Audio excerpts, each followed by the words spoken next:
So we have two ICE shootings in SoCal, a 70-car swarm in Chicago, an airport arrest everyone's arguing about online right now. Then we're going to end with a legal immigrant who actually did it the right way.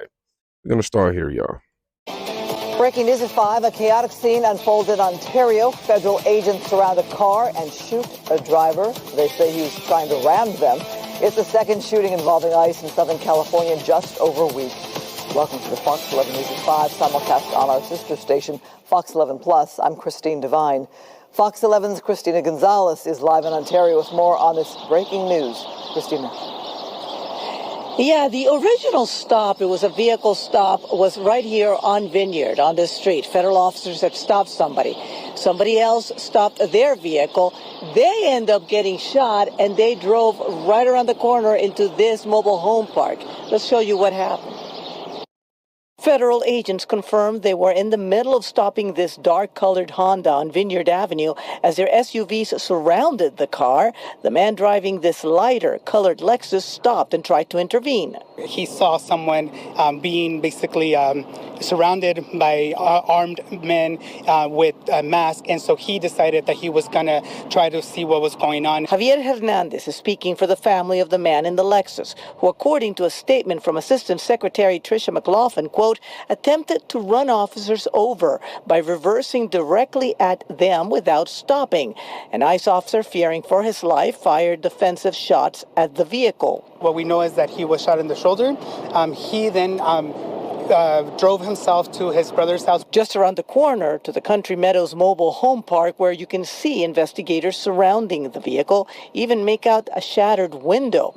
Now, the family says a 24-year-old was shot in the shoulder, so they immediately drove him to a nearby hospital with federal agents right behind them. We do know that he was released from the hospital, but the family doesn't know where he's at. They believe that he's obviously in custody of federal government right now. This comes just over a week after TikTok influencer Carlitos Ricardo Parias was shot in the elbow after investigators say he tried to ram his car into federal agents in South LA. A deputy marshal was hit by a ricochet bullet. Now, the man who was originally stopped today was not injured in the shooting. He was detained, as you see here. No word on why he was originally stopped. There is no information. This is, where we need DHS to put more information out, not just for the family, but for the community here that is really scared about. And now the other concern that we heard from many of the people in the mobile home park is the large amount of Ontario police officers who were here. Now the department's saying that they responded after the shooting. They had nothing to do with the initial incident. They were just here in a support role. But the people, especially those inside the RV park, saying that they thought that their presence there seemed to be excessive. We'll have to see what happens. I'm Christina Gonzalez, live in Ontario. Back to the studio. Continuing matter in our city. All right, Christina, thank you so much. These people, man. As Ruben wrote under this post, this has to stop. It's federal agents doing their job. Listen, a vehicle can be used, and it is equal to a deadly weapon, all right? From those officers' point of view, they don't know what or who in that car. You know what I'm saying? That's not Twitter law either. That's use of force, one-on-one. If you throw a 2-ton Lexus in reverse at armed agents, you're choosing the risk. Notice how this coverage blurs one fact, though. The original suspect was not shot. The intervener was. After turning a stop into a weaponized scene, actions have outcomes. We always talk about that. Now, if you think that was isolated, listen to what a federal commander saw the very next day. After we left the courthouse yesterday, we traveled to some areas in Chicago that are rife with the Latin Kings gang. You may remember the Latin Kings gang put a hit out on both myself and law enforcement agents. An actual monetary hit. That was the $2,000 to $12,000 for kidnap and then kill law enforcement. One individual has been indicted. That's an ongoing federal case, as you know. And then when that happens, Allie, that spreads. It spreads to other gangs, potential cartel ties now. That bounty is increased according to intelligence reports, to $50,000 for the more senior officials in federal law enforcement. So when that happens, where do you think we're going to go? Where do you think the Green Team is going to go and conduct enforcement duties and enforcement activities? We're going right down where those gangs are known to operate, whether it's the Little Village area of Chicago or any other areas to enforce Title VIII immigration law. Title VIII immigration law, we won't put up with bounties on our heads. But when you couple bounties with that violent rhetoric, like Johnson and Pritzker constantly spout, it has an effect. It has a coordinated effect. These individuals are now coordinating to hurt and kill and maim federal law enforcement. I saw that coordination yesterday in full effect. Now, our agents see this every day. I saw that firsthand with my own eyes yesterday. Coordinated attacks on federal law enforcement. I saw individuals in vehicles trying to ram Border Patrol agents for a period of 40 minutes straight. At one point, there were 70, let me say that again, 70 vehicles that were engaged in obstruction and following and trying to hurt Border Patrol agents. A few of those vehicles became extremely violent. One vehicle actually drove onto a sidewalk to try to get at Border Patrol agents. And, that's something that when that starts happening, things are pretty serious. And this happened not just one time, but over a long period of time. Never seen anything like it. And it really puts our agents in danger. And even just as important, it puts the public in danger when these coordinated attacks, and I use the word attack there, these coordinated attacks happen, it puts everyone in danger. Yeah, man, we got to stay prayed up and pray for our law enforcement and these federal agents as they continue to protect us and try to make America safer every day. 70 vehicles boxing in agents for 40 minutes? It's not protest right there. That's coordinated obstruction. And when there's a bounty meal in the mix, the street reads it as permission. You can dislike deportations and still admit surround and ram puts agents and the public in the crosshairs. Now, Chicago didn't just hit the streets at night. Students walked out during the day demanding remote classes so they don't have to commute while raids run. Students are calling on CPS to offer hybrid learning because they say some are too scared to go to school. A school board member called for the same thing last week. Only solution I could think of is give those students an option to stay home and keep their education going. Things remained peaceful during today's march. Students are calling on CPS to offer hybrid learning because Yeah, look past the flags and the chants. The policy ask is huge. Turn hybrid learning into a shield against federal law. That's a school district being drafted into immigration strategy right there. Meanwhile, taxpayers still fund both the classroom and the remote play. If the rule is don't leave home on raid weeks, that's not education. I was going to call it education. But it's not education, man. That's avoidance protocol.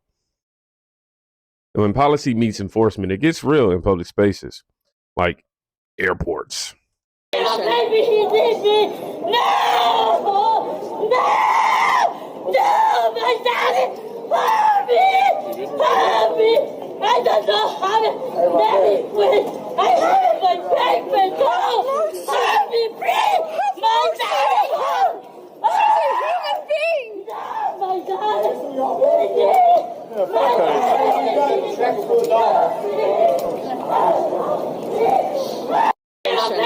Now, we're only going by what this post suggested, which says Democrats are criticizing ICE for arresting this illegal immigrant at the airport, saying she did nothing wrong to deserve this treatment and demanding she be released to her family immediately. Hard to watch?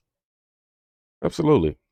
But also true, a 2020, removal order doesn't vanish because years pass quietly. Work permits don't erase final order. The humane question is how arrests happen, not whether the law exists. Media keep asking, why here? Why now? The answer is simple. A final order means anywhere, anytime. Meanwhile, real victims exist too. In local news now, one of those stories in North Carolina. This is the Catawba County home investigators say became the site of a murder investigation Thursday morning when the victim of an assault the night before died at a local hospital. Sheriff's deputies are now charging this man, 49-year-old Roberto Arreola, with murder. A search warrant shows eyewitnesses told police Arreola beat the victim, Jose Figueroa, in the head with a baseball bat. We talked to a man named Benjamin who has family here. With a bat. And how crazy is this world coming into, and I think we're getting so greedy. I don't know if they argue about money or something, but to kill somebody with a bat, it ain't no feelings. That search warrant shows investigators seized a baseball bat from this property after witnesses told them they saw a baseball bat in Arreola's pickup truck, which is still here at the scene. Court records show Arreola's listed address is where the crime happened, which deputies noted in the search warrant had been turned into 2 or 3 living spaces. Police say when they got to the home for a disorderly conduct call, Figueroa was unconscious. Deputies located Arreola close by. I'm glad because whoever done that kind of stuff gotta pay the consequences and gotta be, I would say, for the rest of his life in jail. Catawba County investigators say they believe Arreola is an undocumented immigrant. Thursday morning, a judge denied him a bond. A man beaten to death with a bat. Brutal, specific, and verifiable. This is where the national argument lands in the county sheriff's report. You don't need DC talking points when the judge says no bond and ICE gets notified. The point isn't every case is the same. It's that some cases are flat out predatory and communities pay the price. Let's end with the version of immigration the country actually voted for. Tomorrow I'm going to be a U.S. citizen. It makes me feel a little bit more emotional than I thought I would be after just writing a journal about what's going to happen tomorrow. And it's been such a journey because, as an immigrant, going through the legal process of naturalization and finally being able to, after 6 years of moving here, call myself an American is something that I find it really exciting and also emotional. So I just want to record this moment of how I feel right now and just to share my happiness with you. Because oftentimes a lot of us are in this journey, and it's really a time that you gotta remember because of how many things you've done in the past. So I want to thank myself before to be able to be persistent and being able to just keep going and go through this whole journey from 0 to 1. And I'm getting there very, very soon. So thank you.